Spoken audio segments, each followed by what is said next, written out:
Patuloy na nararamdaman ngayon sa malaking bahagi ng bansa ang pag-iral ng habagat. Sa weather forecast ng Pag-asa, magtatagal raw ito ng hanggang sa Biyernes. May report si Charles Malate. Makulimlim na papawirin at mga katamtaman hanggang sa malalakas na pag-ulan. Yan ang mararamdaman sa malaking bahagi ng bansa ngayong araw ng Miyerkules dahil pa rin sa patuloy na pag-iral ng habagat.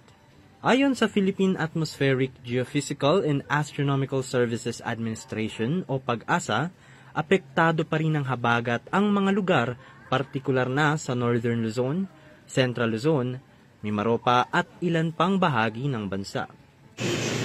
Batay sa weather forecast, asahan na magpapatuloy pa rin ang epekto ng habagat sa bansa hanggang sa araw ng Biyernes.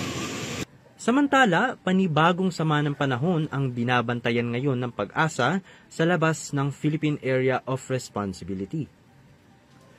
Huli itong namataan sa layong 1,705 kilometers silangang bahagi ng extreme northern Luzon. Bagamat maliit ang tsansa nitong lumakas, hindi pa rin inaalis ang posibilidad nito na maging isang ganap na bagyo.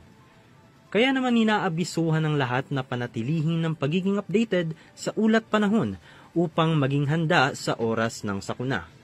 Para sa EuroTV News, ako si Charles Malate. Sumasaludo sa bawat Pilipino.